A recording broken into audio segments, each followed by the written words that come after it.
the Medical AI Podcast.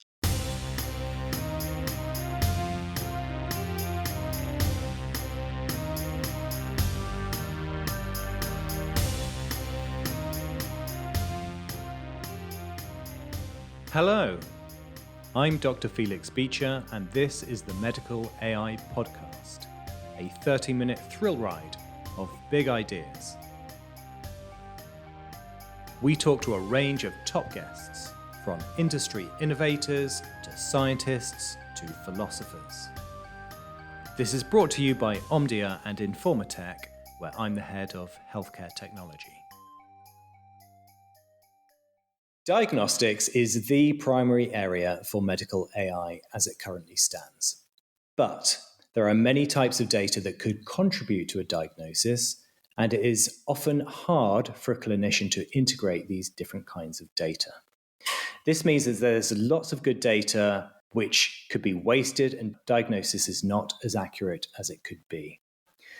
This leads us on to the topic of integrated diagnostics, and I'm joined to discuss this by Madhuri Sebastian from Philips. Madhuri, it's an absolute pleasure to have you on. Welcome.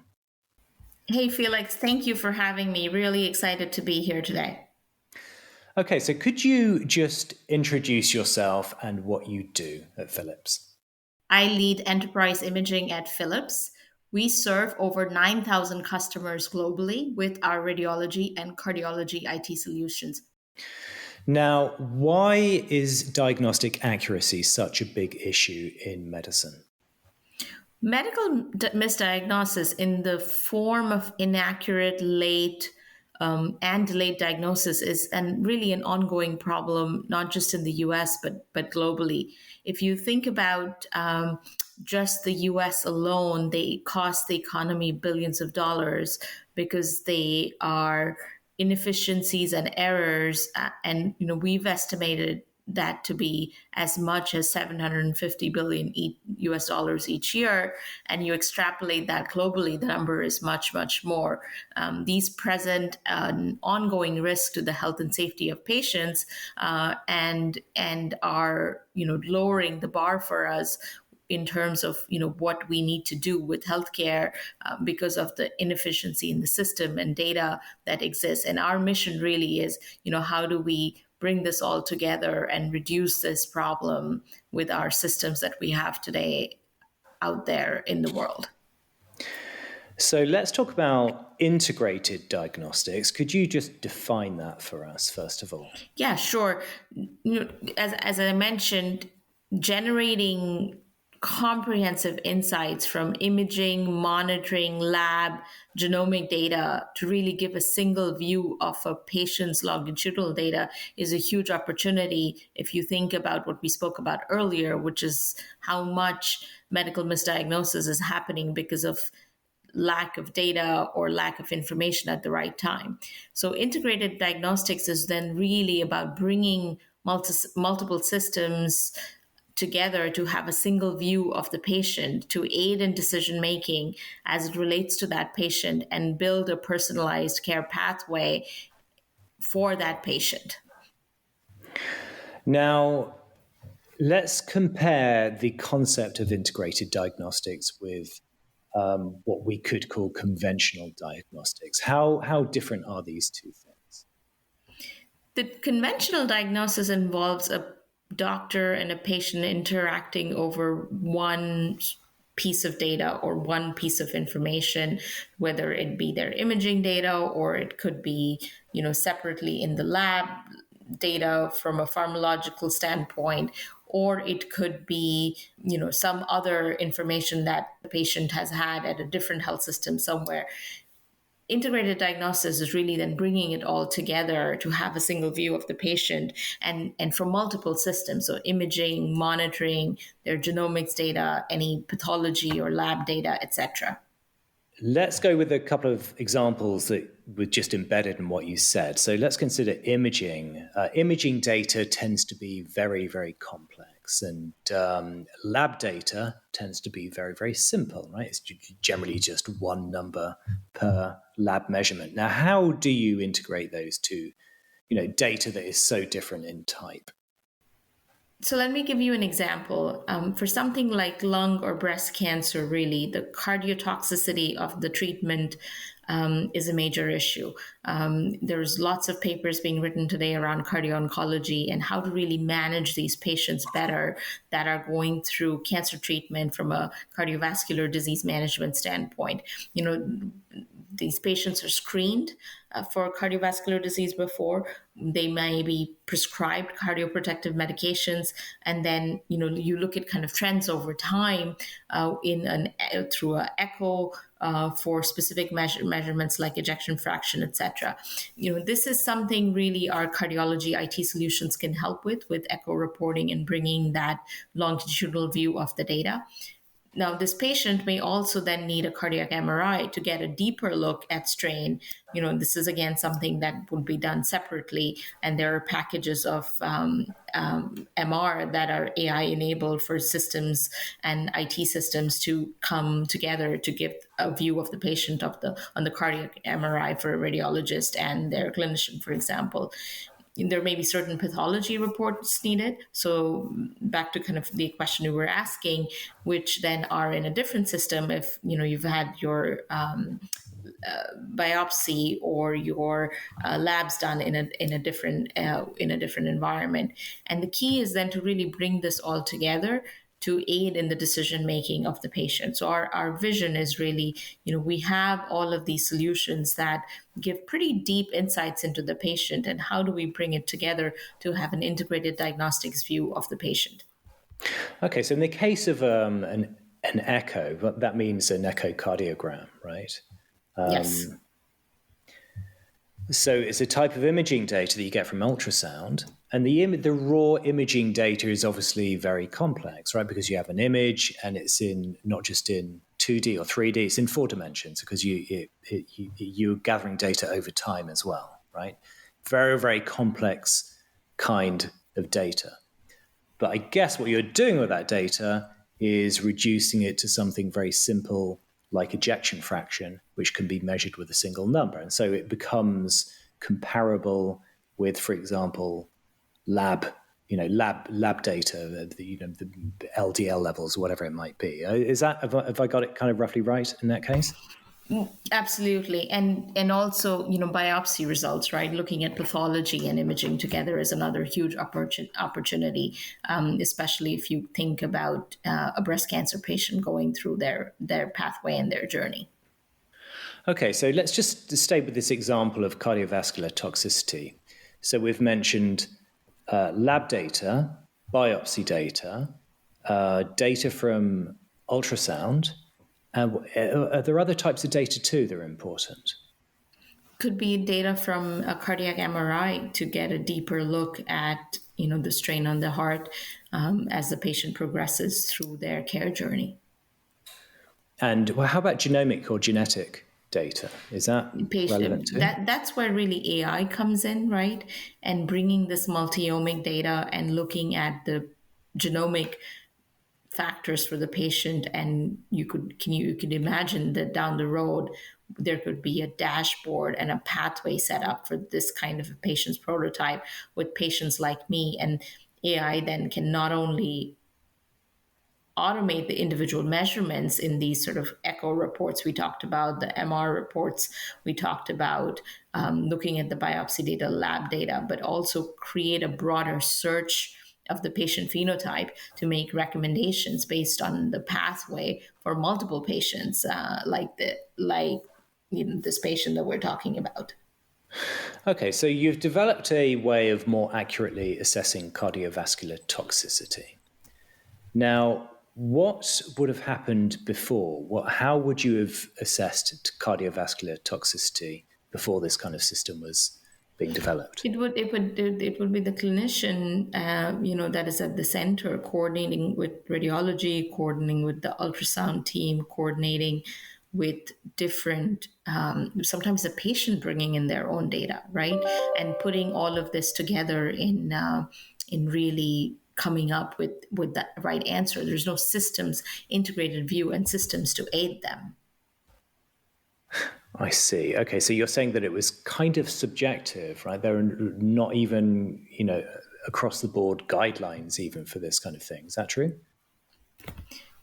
The guidelines are coming up, right? And and look, this is something clinicians do day in and day out, but not having this information at sort of in a one patient view and integrated is what I think is the key difference that we can bring with our integrated diagnostic systems approach here, with really kind of looking at the end to end.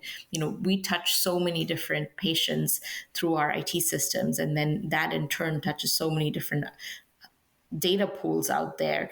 How can we kind of bring this all together and building out a pathway for that patient with an integrated view across the different domains that exist in that care journey. I see. So let's talk about the development, because this is a system which is not yet deployed in clinical practice. Is that right? It's still We under have development. cardiology IT solutions, we have pathology IT solutions, we have ultrasound as well as MR solutions. And, it really comes together in a multi-year roadmap in our radiology reading and interpreting systems with integration. So we have, we have a multi-year journey to really kind of bring all of this together through our current solutions. Yeah. Okay, so let's talk about the benefits. Let's imagine a typical breast cancer patient. Can you just unpack a little bit how these kind of systems might benefit her? When they're going for their care or their journey, they're, the integrated view that that patient is able to get for their own care with their primary physician, with their specialists, with their oncologists, etc. Imagine if all of these care providers had an integrated way of looking at all of the different multiple systems where this patient's information resides, and can come with sort of a much more comprehensive view. And then, to your point, adding genomics and doing a patients like me trajectory, which says, hey, for this kind of a patient with these risk factors, this age group, this current stage of their treatment, this is the sort of more specific pathway that that we should follow for this patient. So it's how do you take out the subjectivity, and it's how do you really bring all of these siloed data sets together to have that one view for the patient. Now, cardiovascular toxicity in breast cancer patients seems very, very specific. And what I'm wondering is, would it potentially make as much sense to develop an assessment for cardiovascular toxicity in general, and then just assume that would be applicable to breast cancer patients and any other kind of patients? Absolutely. Look, it's the same problem with treatment around lung or any other type of cancer. This is an example you can apply to multitudes, right? But the idea is, can you bring the genomic data for the patient to see what their predisposition is? Can you bring the pathology information for any biopsy results? Can you bring the lab data for whatever lab tests they're going through? Can you bring the imaging data for a cardiac MRI? Can you bring the ultrasound data for echo management, etc.? And then have a comprehensive view of what this patient's journey is, and it definitely is extrapolated, if you will, in this example that I gave was very specific, but it's extrapolated to different types of cancer where the patient's treatment may be causing further complications of their inherent cardiovascular disease. Okay, so could you talk a little bit about the kind of challenges and difficulties you've faced in developing this kind of system? It's what data do you integrate, right? And how do you present it in a seamless way without making the physician or the clinician or the radiologist go through multiple clicks in really trying to find this information. The main challenge really is that the healthcare data is so siloed. It's in different systems, different network sometimes when you talk about a health system, and it's integrating the data. We have a vendor neutral archive that is really then geared towards combining and storing all of this data so that we can have one view of the patient. Right. Okay.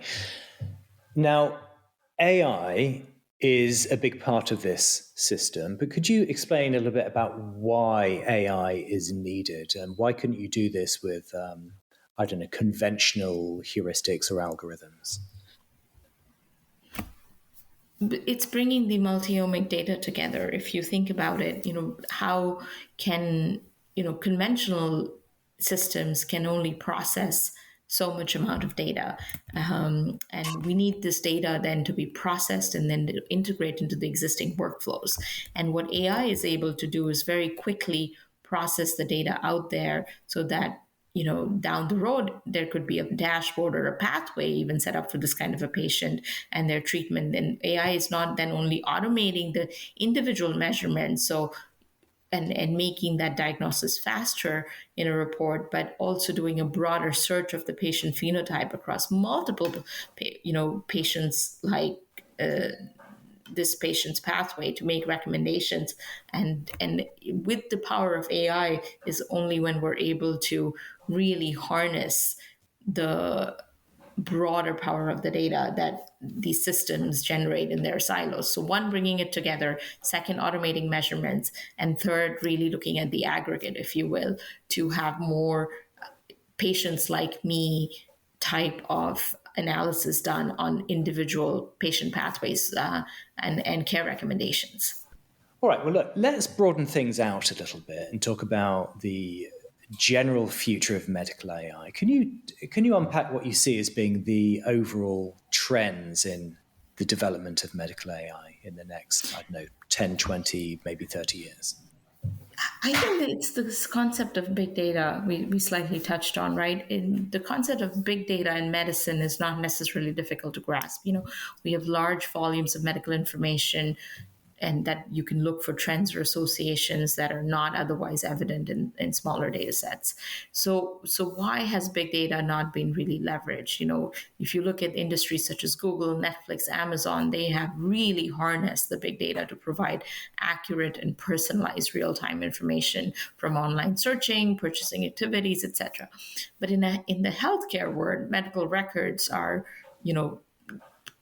represent deep private information. They're carefully guarded. They're not openly available. And the most importantly, data is really siloed within systems. It's on that ultrasound machine, or it's on that MR machine, or then it gets stored in a VNA behind a PACS system somewhere. But that is blind to any sort of genomic information or pathology information with the patient. So where AI really has the opportunity is to make medical data less complex over time and more usable. And how can we really kind of move from what I call the narrow AI lens, which is the automation or coming up with sort of specific use cases, to a much broader ecosystem based AI, where it is being able to kind of really go through multiple systems, multiple data sets, and come up with much more of a personalized patient pathway for care of patients. It's taking all of that day-to-day accumulation of data that's generated today, adding the prior investigation information, adding the diagnosis, adding the medical management to come up with better insights than what we have today. Now, I suppose, and this is probably a political question rather than a scientific question, but it seems to me, roughly, there have been lots of attempts to make clinical data free and freely available. But on the other hand, a lot of people have realized that a lot of money can be made from those data. And so what we have is a situation where people are perhaps being increasingly protective about that data because they realize that it can be monetized. Now, at the moment, I'm not quite sure that there's a resolution to that. But you sound as though you're quite optimistic that data will become increasingly freely available. So how is that going to happen, do you think? Look, it's going to take time, right? We set the framework of 10 to 20 years. It's going to take time as people realize the power of harnessing the data and the impact. If you look at the, kind of the big picture, with the staff shortage, with, care getting more expensive, there is really no choice but to leverage the power of data to get more efficient in our healthcare ecosystem at a big picture, if you will. I think that if I project out 10, 20 years, and if you look at how fast the rest of the world is evolving around how data is used and how AI is used, healthcare has been disrupted with AI from a very sort of narrow lens of, specific automation algorithms, et cetera.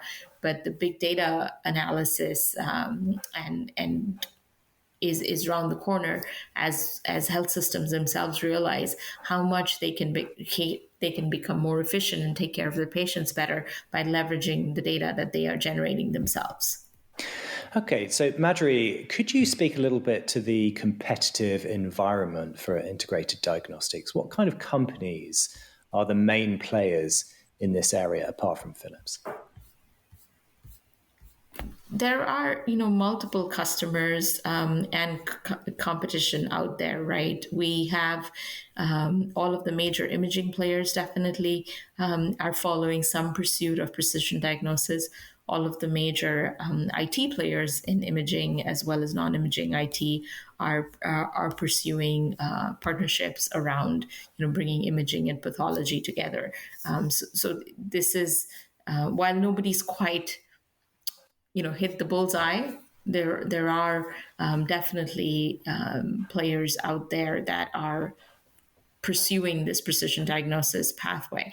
I think where we bring a difference is the reach and the depth and breadth of systems that we have as Philips, and how we can really work on integrating that information to kind of increase the higher level of insight giving to our clinicians and our customers that are taking care of patients. I see. Now, going back to this example of assessing cardiovascular toxicity, this may be an unfair question, I'll ask it anyway. When would you expect to see that deployed in clinical practice, roughly? I think, these kind of things are very not that far away, right? When you talk about integrating pathology and genomics and cardiology and radiology together, these are very, very much in what I call the near horizon, right? The 18 to 24 month horizon. What I think is a little farther away is the bringing multiple silos together of information and bringing the genomics part to do much more of a predictive patients like me, the patient phenotype, and then comparing it to other patients and then recommending care pathways. But that's definitely an evolution, we are working on with multiple care orchestrators that, are based on automated sort of analysis of large volume sets of data. But that I would say is more of a 24 plus month journey around bringing that patients like me picture into the view. Okay, good. Well, there's one last question, and that's something I ask to all the guests, and that is, what is your favorite current form of medical AI that's nothing to do with your own? So for me, my favorite is actually a lot of the ophthalmology AI that exists, right? If you look at the diabetic retinopathy, glaucoma detection, there's a lot of auto detection that can be done with looking at the fundus. And if you think about the number of patients that are out there globally with this risk, that's a great example of a image-based or narrow AI, quote unquote, but that can have a much broader impact globally. So that is an area that I think is very interesting and my favorite form of AI because of the impact it can have. Fantastic. Well, Madhuri, thank you so much for coming on the podcast. It's been an absolute pleasure speaking with you, and hopefully we'll have you on again if there's some major update or progress. Thank you. Thank you for having me, Felix. It's been a pleasure and great conversation. Thank you for listening. I'm Felix Beacher. Ping me on LinkedIn for more information on Omdia's services in healthcare technology. See you next time.